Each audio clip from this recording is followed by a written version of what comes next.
पाठकटी जेतेबेले गप पढ़ुथिला कविता पढ़ुथिला समीक्षा पढ़ुथिला बा समालोचना पढ़ुथिला सेतेबेले अनुभव करुथिला तार निजस्व कहानीटी सेतरे अछि कि ता निजकू कवितारे गपरे बा अन्य अन्य लेखा मानकरे पाठक खोजिकी पाउथिबारु पाठकटी से पाठ पढ़ुथिला। तेणु वर्तमान पाठक वर्तमान साहित्यिक मानकर गप कवितारे निजकू खोजिकी पाउनी तेणु से किणुनी। तेणु पत्रिकाटा जेहेतु बिक्री होउनी पत्रिका छापिकी आमे बिक्री पैसा पाउनु एवं पत्रिका छापिबा पई सरकारी सहायता पाउनु कि बेसरकारी विज्ञापन जेहेतु बिक्री होउनी से माने हमकु सहयोग करूनाहंती। तेणु निज पकेटरू पैसा देई पत्रिका करिवा द्वारा आमर निजस्व बहुत क्षति घटुची एवं साहित्यर विकास होउनी किंतु अर्थ समय बर्बाद होउची। ए कारणरू वर्तमान ओडिशा रे साहित्य निम्नगामी हबार लागिची। साहित्य ओडिया भाषा साहित्य विलुप्त हबाकू जाउची। साहित्य भाषा विलुप्त हबनी ओडिया भाषार विकास जेमिति होउची बा ओडिया भाषा जेमिति रहिची रहिबो किंतु ओडिशार जो साहित्य जो गप जो कविता जेमिति सची राउतरांकर गप बा कविता धरंतु आमर लेखिले किए ना पल्ली कवि नंद किशोर बळ मेघ बरसिला टपर टपर केशुर माइला गजा केउ पर्वते रहिले मोरजा तेलिंगी बाई द बजा। एटा आजि पर्यंत गाँ गहलीर साधारण लोकंकर मुहरे ए कविता अछि। तेणु जणे जदि कवि साधारण लोकंक मुहरे बोली होबा परी कविताटीए हृदय को छुईला परी कविताटीए धाड़ीटे न लिखिब से कविता बंची पारिबनी। तेणु सेतेबेलर कवि गंगाधर मेहर कहंतु प्रकृति कवि गंगाधर मेहर हंतु पल्ली कवि नंदकिशोर बळ हंतु बा स्वभाव कवि मध्ये गंगाधर मेहर अच्छा एमाने जी भी हंतु एमानक पाखरे जहा थिला साहित्यर जो विभव से विभव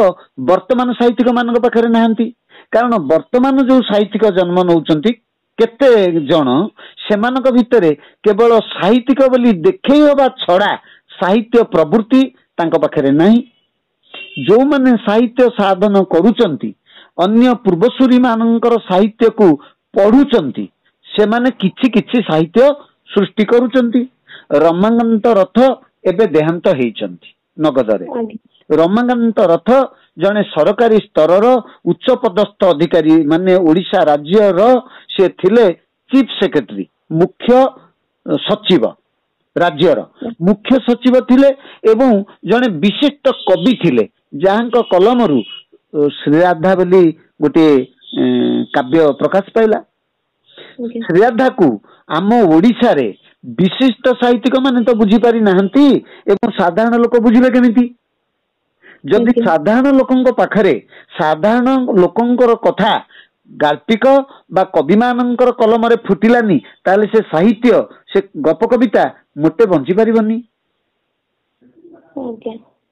तेणु आमको कौन करने को हबो ना वर्तमान पुनश्च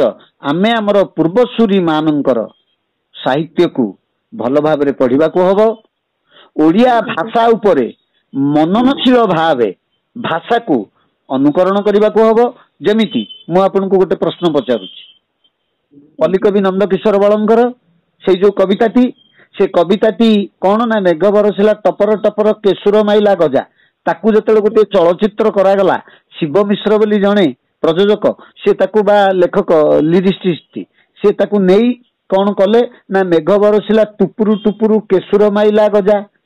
एमिति करिकरी अलगा कथा जोड़िकी ता देहरे गीतटा करिकरी फिल्म कले किंतु मेघ बरसिला टपर टपर से करदेले टुपुरु टुपुरु। तेणु टपर टपर टुपुरु टुपुरु या भितर कौन प्रभेद अछि जने साहित्यिक बुझिबा दरकार। तेणु पल्ली कवि नंदकिशोर बळ मेघ बरसिला टपर टपर लिखवा पछरे कौन रहिला एवं शिव मिश्र मेघ बरसिला टुपुरु टुपुरु काहेकि लिखिले सेटा बुझिबा दरकार। नंबर 2 मेघ बरसिला टपर टपर केशुर माइला गजा आपण अब केते जन साहित्यिक को प्रश्न करंतु आजि साहित्यिक मानकू केशुर अर्थ कौन कई कहि परिबेनी। केशुर कौन जे आमर गजा मारुची एवं से गजाटा ओडिशार सबुठी थिबो ସବୁ ଜାଗାରେ ଗଜା ମାरुथिबो नहले से कथा से लिखि नथांते कारण ओडिशा पई से कविताटा लिखिसंती ओडिशार पुरपल्ली रे कविता कृषक ठारू अनपढ़ ठारू पाठुआ पर्यंत पिला ठारू 7 रु 70 वर्षर लोक उठरे मेघ बरसिला टपर टपर केशुर माइला गजा केउ पर्वते रहिले मोर जा तेलिंगी बाई द बजा एटा अछि तेणु केशुर अर्थ कौन साहित्यिक माने कहंतु आपण आपण शिक्षक को भी पचारंतु केशुर अर्थ कौन से कहंतु आपण आजिर साहित्यिक माने गाल्पिक कवि जो माने प्राबंधिक जो माने अछंती तांको पचारंतु कहि परिबेनी नुह अनेक कहि परिबे किंतु अनेक कहि परिबेनी जदि अनेक गोटे जिनिस को अनेक कहि परिबेनी अल्प संख्यक लोक कहि परिबे ताहले आम साहित्य बहुत पछरे अछि निश्चय आमर फकीर मोहन सेनापति जेतेबेले बंगाली माने कहिदेले ओडिया एकटा भाषा नहे सेतेबेले से कहिले कौन ना ओडिशार ओडिया भाषा को आमको बंचाइबा को हबो सेतिबे संग्राम करबा को हबो से लढिले एवं लेखिले कविता लेखिले देखंतु आमर लेखिले कौन रेवती गोटे सुंदर उपन्यास रेवती 6 माण 8 गुंठू आउ कौन ना पेटेड मेडिसिन अच्छा ये तीनटा गप तो मन अच्छी तांकु कौन कहै ना व्यास कवि फकीर मोहन व्यास होउचंती महाकवि जगत गुरु व्यास कृष्ण दैत्यायन व्यास व्यास महाकवि से महाकविंकर उपाधि रे जेतेले तांको उपाधिस्थ करा जाईची ताले से तो गप लिखिचंती बोली हमर मने अछि से पेटेड मेडिसिन हो 6 माण 8 गुंठू हो किंबा रेवती हो किंतु गोटे कविता जहाँ को व्यास कवि कहा जाउची फकीर मोहनकर गोटे कविता कहले देखिबा किए मन रखिचंती ओडिशार कवि साहित्यिक माने गोटे कविता कहंतु तो किंतु रेवती कथा कहिदेबे फकीर मोहन को कथा उठिले रेवती कथा समस्तंग मुहरे समस्तंग मुंडरे समस्तंग हृदय रे पेटेड मेडिसिन समस्तंग हृदय रे बा 6 माण 8 गुंठू समस्तंग पाखरे किंतु तांकर गोटे कविता गोटे धाड़ी तो कहा पाखे नहीं किंतु से व्यास कवि जदि यही परि अवस्था रे ओडिशार साहित्यिक माने रुहंती ताहले ओडिशार साहित्यर विकास हबो केमिति तेणु एठी पत्रिका को मानकु नहीं आगु को जीवो कहांती से गाल्पिक कहांती से कवि आज 7 कोड़ी होता नाहंती सुंदर कथा लेखुथिले ब्रजनाथ रथ चमत्कार माने तांकर गोटे गोटे पद कविता माने हृदय दोहलेई दब ओडिया भाषा साहित्यर मेरुदंड होइकरी अछि कवि ब्रजनाथ रथ कवि ब्रजनाथ बड़जेना आमर पल्लिकवि नंदकिशोर बड़ हंतु बा पुरातन कवि माने हंतु बा फकीर मोहन सेनापति हंतु किंबा आजिर साहित्यिक जे बंचिकरी अछंती विशिष्ट कवि राजेंद्र पंडा हंतु कवि राजेंद्र पंडा जने विशिष्ट प्रशासक थिले मध्ये आईएएस अफसर होइतिले मध्ये तांको कलम जो भली साहित्य सृष्टि करिछि ओडिशा पई से तो ओडिशा साहित्यर मेरुदंड हबो तांको साहित्यर से गोटे गोटे पद मुथिली कला मुगुनी परि एक निद्दा पथर मुथिली कला मुगुनी परि एक निद्दा पथर पानी हेई गली बही पारिली ना रही पारिली पुणी गोटे तांकर पदिकिया कविता 1955 मसीह रे प्रकाश पाइथिला आसंता काली पत्रिका रे तांकर गोटे समीक्षा रे सेथरे से कहिसंती गोटाए चढ़ई थंटर छटपट कीट हेबा अपेक्षा गोटाए चढ़ई थंटर छटपट कीट हेबा अपेक्षा गोटाए बसार लड़ बड़ कुटा हेबा भल केते चमत्कार कथा से कहिसंती सब कवि ब्रजनाथ रथ कहंती गोटे कविता रे दांत को पचारी बुझ आखु को पचारी बुझ दांतर मजबूत केते आखु को पचारी बुझ दांतर मजबूत कथा जीभ को पचारी बुझ दांत को पचारी बुझ आखुर मधुरता केते ए दांत आखु को पचारी बुझ दांतर मजबूत केते जीभ को पचारी बुझ आखुर मधुरता केते केते सुंदर कविता मु भूली जाइछि माँ बहुत दिन हेलानी साहित्य जगत रु टिके सन्यास जगत को गला परे टिके से टच छाड़िबारु टिके विशृंखला होउछि एटा चमत्कार कथा आखुर खदाटा को धरी पका धरिकरी पचार हे खदा से दांतर मजबूत केते जे तते केड़े शक्त आखु खंडे तू तते से पूरा कामुड़ी की चुपुड़ी की गुंड करी पकईला ताले आखुर खदा को आखु को पचारि बुझ दांतर मजबूत केते एवं जीभ को पचारि बुझ आखुर मधुरता केते जीभ कहबो ना आखुटा केते मिठा लागुची एवं आखुटा कहबो ना दांतटा केते मजबूत अछि तेणु ओडिया साहित्यर एमान होउचंदी मेरुदंड बैकबोन तेणु ओडिया साहित्य आधुनिक कविता नाम रे माने न बुझरा भया कविता आजिकल लेखा चलछि। हाँ सुन आधुनिक कवितार जनक होउचंती सची राउतराय सची राउतरांक परे परे रमाकांत रथ सीताकांत महापात्र राजेंद्र पंडा एमिति किछि किछि किछि किछि हमर आशुतोष परिडा एमिति किछि किछि किछि किछि आधुनिक कविता लिखिले एवं आधुनिक कवितार जनक होउची यूरोप कंट्री यूरोप कंट्री रु आधुनिक कवितार धारा सची राउतरांग जाके आसिला कारण सी जने कम्युनिज्म चिंताधार वामपंथी चेतनार मनीष तेणु सी स्वाधीनता संग्रामी से देश पाई आम ओडिशा पाई बहुत संग्राम करिसेंती फिजिकली मेंटली कलम रे मध्य युद्ध करिसेंती किए सची राउतराय तेणु सची राउतराय आधुनिक कविता को आरंभ कले एवं मायाधरी मानसिंह मध्य अल्प किछि किंतु मायाधरी मानसिंह गोटे बहुत श्रेष्ठ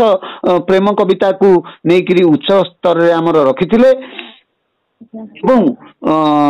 परवर्ती पर्यायर सची राउतरांगर परवर्ती पर्यायर जेमिति कहली जो मानकर ना से माने आधुनिक कविता रे आसिले किंतु आधुनिक कविता रे किछि बुझी होबनी ता नुह किंतु आधुनिक कविता जेमिति लेखिले बुझा पड़ंता सेमिति लेखा जाई पारु नाही वर्तमान पाई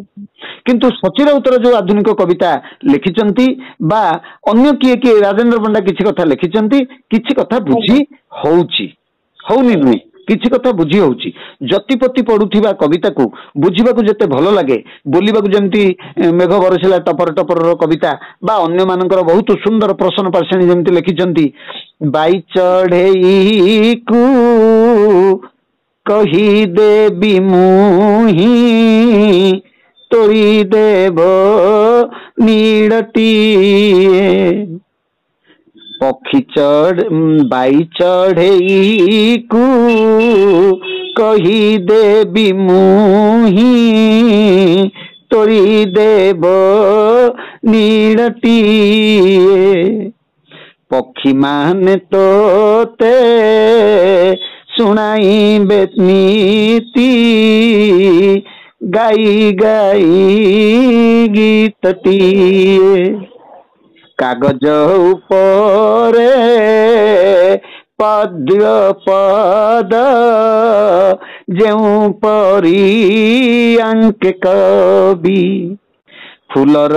उपरे भ्रमरर पाद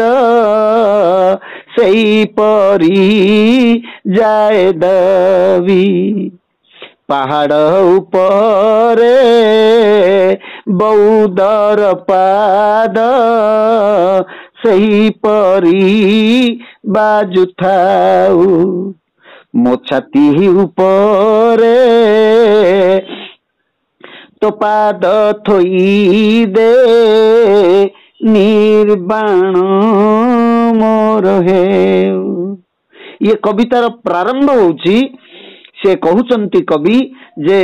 जणे राजा जेतेबेले जंगल को शिकार पई बाहरुचंती सेतेबेले तांकर एकमात्र बयस प्राप्ता कन्या से कहउची जे बापा मु तुम संगे सखी मानक मेल रे जाई कोड़ी खाइबी तुमे शिकार करिवो राजा नाही करिकरी मध्य झियर अळी भांगी न पारी सांगरे नेले एवं अन्य को पड़ोसी राज्यर राजकुमार गोटे बाघुणी की शिकार करिबा पई से मंच बांधी गछ उपरे बसिथिले एवं से बाघुणी की शिकार करने बसी राजकुमारटी ये राजांकर कन्या जितेबाला कोली खाऊंती जंगल रे बुलिकी यौवन प्रति आकृष्ट होकर एमती गोटे कविता लिखुंट जदि मुझे राजकुमारी की विवाह हुंती ताल ये सुंदरी को कौन कौन दियंती तारी उपरे कविता कवि प्रसन्न पाणिग्राही लिखिं भारी चमत्कार भाव में आरंभ करिसेंती ये कविता मु आपनको शेष पंक्तिटा शुणेली से आरंभ करिसेंती जे जेतेबेले ये राजकुमारी माने राजकुमार भाबुची मंच ऊपर बसिकी ये राजकुमारी जेतेबेले कोईली बुड़ दबाकू कोईली बुड़ कौन राति 4टारू उठिकी राजकुमारी बा सेतबेल झील बोहू माने जाउथिले पोखरी को नदी को स्नान करिया पे जेतेबेले राजकुमारी टू भोर भोर उठी नदी को स्नान करिया को जाउथिबो एवं प्रथम सूर्य कौन सूर्य उठुथिबे सेतेबेले घास गालीचा उपरे पड़ियार घास गालीचा उपरे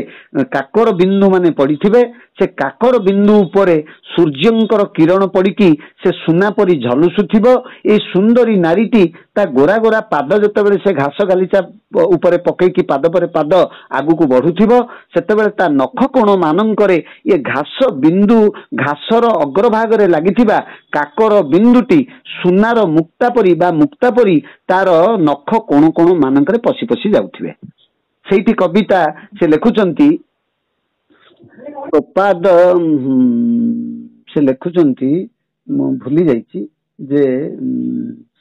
तोर नख कोणे पसी जीवी मुही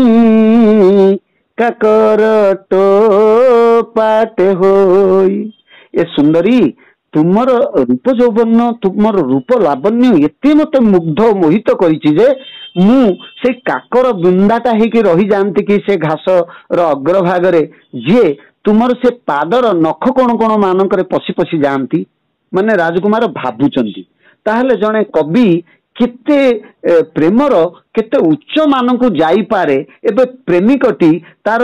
से नख कोण मानक पशि जीवा पई मध्य चाहे से केते भाबुची से यौवन को से रूप को से लावण्य को एवं से प्रेमिका को सेठी से कहउचंती तोर नख कोणे पशि जानती की काकर तो पाटे होई समुद्र उझाड़ी आनिबी मुकुता पिंधिबु तू माल करी तोर पाद लागी देविल सुंदरी भल हरिणी रखुरा तो अंगुली लागी बाघ नख देवी जंगल जंगल बुली तोर बक्ष लागी देविल सुंदरी मयूर पूछ परा बाई चढ़ई को कही देवी मुही तोड़ी देव नीड़टीए पक्षी मान तोते पारी करी नीति गाउथिबे गीतटीए कागज उपरे पद्य पद जेउ परी अंक कवि फूलर उपरे भ्रमरर पाद सही परी जाए दवी पहाड़ उपरे बौदर पाद सही परी बाजुठाऊ मो छाती उपरे तो पाद थोई दे निर्बाण मोर हेउ आपण देखंतु जने कविर भावधारा कौन एवं प्रेम को नहीं जने प्रेमिक पाखरे तार पादर नख कोणरू आरंभ करी तारी पादटा निज छाती उपरे थोई दबाकू चाहूची जेमिति मां महाकाली सत्य जुगरे विश्व ब्रह्मांड को जिते प्रलय करुले से शांत करने को जाई जिते महादेव तले शोईगले एवं छाती उपर जमी पाद पकईकी महाकाली नाचिले सेमती स्वागत करुँच जड़े प्रेमिक जे मो प्रेमिकार पाद मो छाती उपर महाकाली पाद पकईला परी महादेव उपर पकई दो जड़े कविर भावना। ये गीति कविता जदि न होता ये कविता अल्प मन रहू बा बहुत मन रहू भूल हो बा ठीक हो मो मन तो थिला बोली मु पाठ कली किंतु आधुनिक कविता मन रही कवि रवि सिंह विप्लवी कवि रवि सिंह तांकर सेमती अनेक कविता अच्छी जो गुड़ाक गीति कविता तांकर भी आधुनिक कविता बहुत अच्छी किंतु गीति कविता बहुत अच्छी जो गुड़िक मन रही जाइए केमिति ना गोटे मनीष को केमिति आमे जानिबा मनीष को पढ़िले जानिबा मनीष को भल भाव पढ़ ताको स्टडी कर ताहले तुम्हें बुझीपर से मनुष्य भितर कौन अच्छी ताकू नहीं कि कवि रवि सिंह गोटे कविता लिखिले मनीष को थरे पढ़ पढ़ मनीष ठारू के अच्छी बड़ मनीष से बड़ ग्रंथ कविता सारा दुनियार कारीगर सुना रूपा लीला हीरामती आनी मनीष मेहनती काटी पत्थर ताड़ी कोईला चूरी बार बार मेरुहाड़ मनीष को थरे पढ़ पढ़ ये सिना गीति कविता ढंगरे अच्छी बोली जतिपति पढ़ी अच्छी बोली आमर मन रही सेमिति गोटे आधुनिक कविता महाभारतर कथा को लेकर पदे पदे कवितार आनी दास बेनुहर कवि दास बेनुहर भारी सुंदर भाव लिखिं सात सेना पानी बहिला अकल मकल सेज पड़ी दिनटे शोइबा नहिला चारि चौखानी बेंट बुली गला हिसाब होइला चूर धन काउड़िया जीवन धिकल छाती रे चलिला खूर राधा माधव केड़िकी देखिबा पाई कि थरे बुली आस कदम्ब मूलर भेड़िकी दास कवि बड़ मन उदासिया कविता लिखिले नहीं कि दिने संज बुड़े भणजा कहला माई की सेबती फूलर बास डाक पियनर टीणी शुभु नहीं छाती रास छुंची कईंचीर खेल चिरा फटा जेते आसिकी होइले मेल अदिने फिटिला घाई संगा तेल अदिने फिटिला घाई ज्ञाति कुटुंबी धरा परा हेले मरा मरी हेले भाई एटा आधुनिक कविता किंतु जतिपति थिबारु मोर मन रहीगला थरुटीए पूजा पत्रिका रे एटा प्रकाश पाइथिला गोटे पूजा पत्रिका रे एवं से पत्रिकाटी मु घांटू घांटू ये कविताटी मते छुईगला एवं गोटे थर मन रहीगला तेणु कविटीए गाल्पिकटीए जदि सेही पड़ी साबलील हबनी सरल हबनी कवि पाठकर हृदय को छुई छुई जीवनी कविर प्रेम कविता हो बा अन्य जेकोसी कविता हो देशात्म बोधक कविता हो बा प्रेम जनित कविता हो बा ताकू कोठी आघात लगी समाजर प्रतिछवि रूप से बा प्रकृतिर रूप को नहीं कविता हो जमिति पूर्व कविता कवि माने लिखिं बहु पूर्वर कवि पिंडिकी श्रीचंदन जड़े कवि बेगुनिया बलगड़र जड़े कवि से लिखिं बसंत रास गोटे रासक ये लिखिं यहाँ चलती बसंत ऋतु को लेकिन ऋतु संभार जो सब ऋतु वर्णना कर कवि माने सेमती कवि पिंडिकी श्रीचंदन गोटे कविता लिखिं ऋतु बसंत ऋतु को लेकिन नव बसंत समय नव वृंदावन समय गो नव बसंत समय मलय चल संप्रति प्रचल दक्षिणा पवन ओइला चारुलता सब नूतन पल्लव मलय मुकुंद धइला नव वसंत समय नव वृंदावन समय गो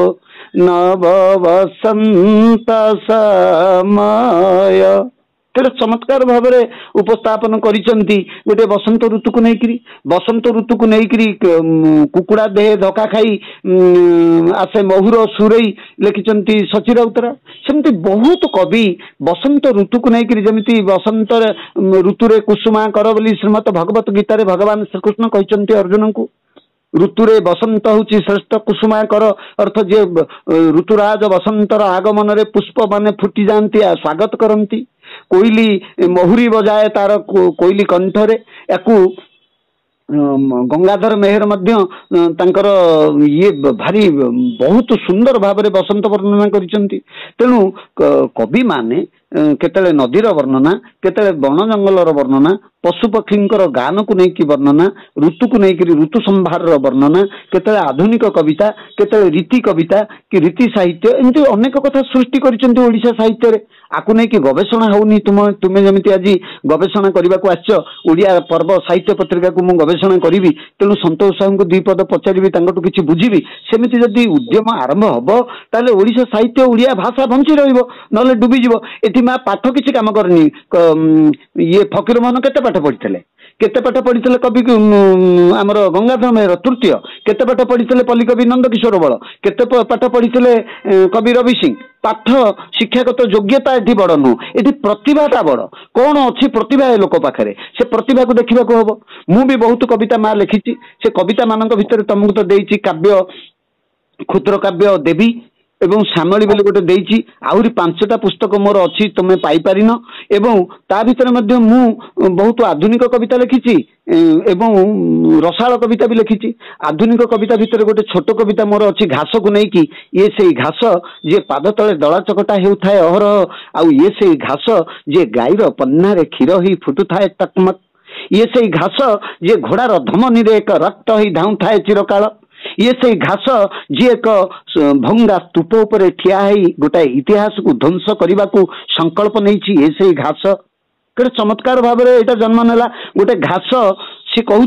ये से घास ये पाद तले दला चकटा हेउथाए अहरह ये से घास जे गाईर पन्नारे क्षीर ही फुटुथाए टकमक ये से घास जे घोड़ार धमनी रे रक्त ही धाउथाए चिरकाल ये से घास जी एक भंगा स्तूप उपरे ठियाई गोटाए इतिहास को ध्वंस करिवार संकल्प नहीं ये से घास गोटे राजबाटी रे घास माने ठिया ही जाती एवं से जेतेबेले घास उठी जाए गोटे राजबाटी उपरे देउल उपरे सेतेबेले कौन आमको भाबिबाकू हुए जे से ध्वंस हवा आरंभ होला ये घासटा गाईर पन्नारे क्षीर ही फुटुची बोली घी होउची महू घी होउची दही होउची छेना होउची आमे ताको खाइकी पुष्टि होउचु ये से घास तेणु आम गाईर क्षीर तो खाऊनु आम घास खाऊचु आम छेना तो खाऊनु आम घास खाऊचु जी पाद तले दला चकटा होउची सी पुणी आमरी देह रे रक्त ही घोड़ार धमनी रे धाउची बोली घोड़ा उपरे सवार होइक आम युद्ध करूचु ये से घास तेणु ये गोटे आधुनिक कविता तेणु आधुनिक कविता हौ गप हौ बा प्रबंध हौ ता देहरे जदि पाठक पढ़िला बेले ता निजको खोजिकी पाइब ताले से कविता से साहित्य चिरंजीवी हबो हैला आउ कोन कहबो को सारे पत्रिकार आभिमुख्य कोन कहले आपण कोन कहबे पत्रिकार आभिमुख्य थिला ओडिया साहित्य को आउ पादे कखारु डंक जेमिति प्रतिदिन डंके माड़ी जाए आगकू सेमिति आगकू मड़े नबा पाई साहित्य को विकास करिबा पाई साहित्य को पादे पादे आगकू नबा पाई ये गोटे थिला प्रयास एवं गाँ गहली रे जो युवक युवती माने पाठ पढ़ुचंती तांकू तांकर प्रतिभा को आगकू नबाकू जो मानकर जो संपादक माने जेमिति झंकार संपादक गोटे नुआ लेखकर लेखाटी की प्रकाश हठात करंती नाही तेणु नुआ लेखकर लेखाटी प्रथमे प्रकाश करी ताकू उत्साहित करी गोटे लेखक भावे प्रतिष्ठित करैबा उद्देश्य थिला ओडिया पर्वपत्री ओडिया साहित्य पत्रिका पर्वर एवं ओडिया साहित्य पत्रिका पर्व नूतन गाल्पिक नूतन कवि एमानकु नूतन प्राबंधिक मानकु सृष्टि करने को चाहूला एवं तांकर आशावाड़ी ही ठिया होगा चाहिए सहित ओडिया साहित्य जगत को आउ टिके समृद्ध करिबा पई गुंडीची मुसा हबा पई प्रयास करी एपरि उद्यम आरंभ करथिला वर्तमान संपूर्ण दायित्व आपन ऊपर न्यस्त हाँ 100% संपूर्ण दायित्व आम उपरे न्यस्त होईची जदियो साहित्य पत्रिका को जणे व्यक्तिगत भाव में करि परिबो नाही यह एक टीम वर्क संघबद्ध भावे ये कार्य को कले ये भलरे आगु को जानता चिरंजीवी होता ताहा हेई पारु नाही एइतिपई ना समस्त वर्तमान डिजिटल लाइफ रे व्यस्त एवं समस्ते निज निज को सुरक्षा देके आगु को बढ़ुचंती एवं गाल्पिक प्राबंधिक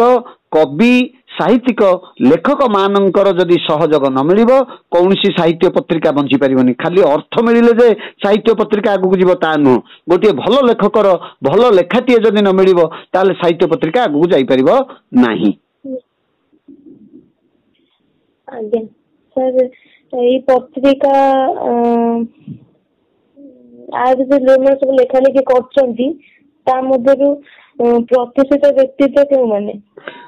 ଆମର ଏ ସାହିତ୍ୟ ଆମର ଏ ପତ୍ରିକାରେ ଆଜି ଦିବଂଗତ କବି ରମାକାନ୍ତ ରଥ ନାହାନ୍ତି, ସେ ଲେଖୁଥିଲେ, ସୀତାକାନ୍ତ ମହାପାତ୍ର ଲେଖୁଥିଲେ, କବି ରାଜେନ୍ଦ୍ର ପଣ୍ଡା ଲେଖୁଥିଲେ, ଆଶୁତୋଷ ପରିଡ଼ା ନିୟମିତ ଲେଖୁଥିଲେ, ବ୍ରଜନାଥ ରଥ ଲେଖୁଥିଲେ, ସଚି ରାଉତରାୟଙ୍କ ଉପରେ ଆମର ଲେଖା ବାହାରିଛି, ସମାଲୋଚନା ବାହାରିଛି, ନାହାନ୍ତି ଆଜି ନିତ୍ୟାନନ୍ଦ ଶତପଥୀ ସେ ଲେଖୁଥିଲେ, ସାତକୋଡ଼ି ହୋତା ଲେଖୁଥିଲେ, ସେ ଆଜି ନାହାନ୍ତି। ଏବଂ ଯୋଉମାନେ ଅଛନ୍ତି ସେମାନଙ୍କ ଭିତରୁ ବନଜ ତ୍ରିପାଠୀ, ସୁଶାନ୍ତ କବି, ସେ କେବଳ ଜଣେ ଲେଖକ, ସୁଶାନ୍ତ, ଏବଂ ଆମର ଗୌରହରି ଦାସ ସମ୍ବାଦରେ ଯିଏ ଅଛନ୍ତି ଗୌରହରି ଦାସ, ତାପରେ ପ୍ରାବନ୍ଧିକ ଅନେକ ମାନେ କବି କମଳାକାନ୍ତ ପଣ୍ଡା, କବି ପ୍ରମୋଦ ମହାନ୍ତି, କବି ବୈକୁଣ୍ଠନାଥ ସାହୁ, ମନୋରମା କବି ମନୋରମା ମହାପାତ୍ର ସମାଜ ଯିଏ ସମ୍ପାଦିକା ଥିଲେ, କବି ମନୋରମା ମିଶ୍ର, କବି ଆମର ଶକୁନ୍ତଳା ବଳିଆର ସିଂ ଅନୁବାଦିକା, ବହୁତ ବିଶିଷ୍ଟ ଗାଳ୍ପିକ କବି ମାନେ, ଓଡ଼ିଶାର ପ୍ରତିଷ୍ଠିତ ଗାଳ୍ପିକ କବି ସାହିତ୍ୟିକ ମାନେ, ଲେଖକ ମାନେ ଏଥିରେ ଲେଖିଛନ୍ତି। ମା ଯୁବପିଢି ମାନଙ୍କୁ କେତେ ଉତ୍ସାହିତ କରିପାରିছে? ଆମେ ଯୁବପିଢି, ବହୁତ ଯୁବପିଢିଙ୍କୁ ଆମେ ସେଥିରେ ତିଆରି କରିଛୁ। ସେ ଯୁବପିଢି ମାନଙ୍କ ଭିତରେ ଚନ୍ଦନ ଦାସ, ସୁଶାନ୍ତ ଧରନ୍ତୁ, ଏପଟେ ଦିଲ୍ଲୀପ ସ୍ୱାଇଁ ପ୍ରାବନ୍ଧିକ, ଜଣେ ଅଜୟ ଚୌଧୁରୀ, ଅଜୟ ପ୍ରଧାନ ତାଙ୍କର ଗୋଟେ ଦୁର୍ଘଟଣାରେ ଅଧ୍ୟାପକ ସେ ମରିଗଲେ ସିଏ, ଏବଂ ପବିତ୍ର ପାଣିଗ୍ରାହୀ ଭଦ୍ରକର ଜଣେ ଲେଖକ ସିଏ, ଏବଂ ଯିଏ ଆଜି ବହୁତ ବିଶିଷ୍ଟ ଗାଳ୍ପିକ ଭାବରେ ନାଁ କରିଛନ୍ତି ଭୀମପୃଷ୍ଟି। ଭୀମପୃଷ୍ଟି ପ୍ରଥମେ ଆମର ଇଏ ଓଡ଼ିଆ ପର୍ବରେ ଗପ ଲେଖିବା ଆରମ୍ଭ କରିଥିଲେ। ତାଙ୍କର ଟାକୁଆ ଗଳ୍ପ ଭାରି ଚମତ୍କାର ହେଇଥିଲା ଆମ ପତ୍ରିକାରେ ସେତେବେଳେ ଓଡ଼ିଆ ପର୍ବରେ। ଏବଂ ବହୁ ଗାଳ୍ପିକ ଆସିଛନ୍ତି। ହଁ, ଆମର ଦିଗମ୍ବର ବିଶ୍ୱାଳ, ବସନ୍ତରାଜ ସାମଲ ଯିଏ ଫିଲ୍ମରେ ଏବେ ଲେଖୁଛନ୍ତି ଗୀତ, ଏ ଗୌରା ଗୀତରେ ଯିଏ ଫେମସ ହେଇଥିଲେ, ବସନ୍ତରାଜ ସାମଲ ସେ ବି ଲେଖିଛନ୍ତି। ଏବଂ ଆମେ ବହୁ ବିଶିଷ୍ଟ ଲୋକଙ୍କୁ ଏଥିରେ କଭରେଜ କରିଛୁ, ତାଙ୍କର ଲେଖା ନେଇଛୁ। ସମସ୍ତେ ପ୍ରାୟତଃ ଓଡ଼ିଶାରେ ଯୋଉମାନଙ୍କୁ ଆପଣ ବିଶିଷ୍ଟ ଭାବରେ ଜାଣିଛନ୍ତି ସେମାନଙ୍କୁ ନେଇଛୁ, ଏବଂ ବିଶିଷ୍ଟ ଯୁବକବି ମାନଙ୍କୁ ମଧ୍ୟ, ଯୁବ ଗାଳ୍ପିକ ମାନଙ୍କୁ ଆମେ ଏଥିରେ ନେଇଛୁ, ଏବଂ ସେମାନେ ମଧ୍ୟ ଆମରି ଓଡ଼ିଆ ପର୍ବରେ ଲେଖିକି ପ୍ରତିଷ୍ଠିତ ହେଇଛନ୍ତି ଆଜି। ଏଥିରେ ଗଳ୍ପ ଅଛି, ଅନୁଦିତ ଗଳ୍ପ ବି ଅଛି, କବିତା ଅଛି, ପ୍ରବନ୍ଧ ଅଛି,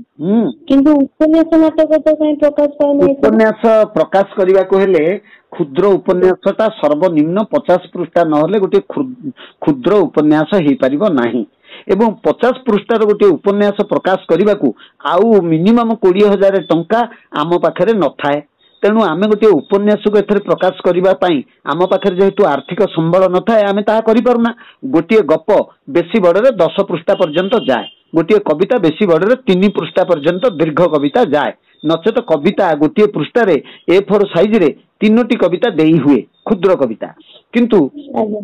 ଗୋଟିଏ ଉପନ୍ୟାସ, ପୂର୍ଣ୍ଣାଙ୍ଗ ଉପନ୍ୟାସ କଥା ଯଦି କୁହାଯିବ ତାହେଲେ 150 ପୃଷ୍ଠା 200 ପୃଷ୍ଠା ଦରକାର ପଡ଼େ। ଯଦି କ୍ଷୁଦ୍ର ଉପନ୍ୟାସ କଥା କୁହାଯିବ ତାହେଲେ ସର୍ବନିମ୍ନ 50 ପୃଷ୍ଠା A4 ସାଇଜର ନହେଲେ ଗୋଟେ କ୍ଷୁଦ୍ର ଉପନ୍ୟାସ ହେଇପାରିବ ନାହିଁ। ତେଣୁ ସେ କ୍ଷୁଦ୍ର ଉପନ୍ୟାସଟିଏ ପ୍ରକାଶ କରିବା ପାଇଁ ଯୋଉ ଆଉ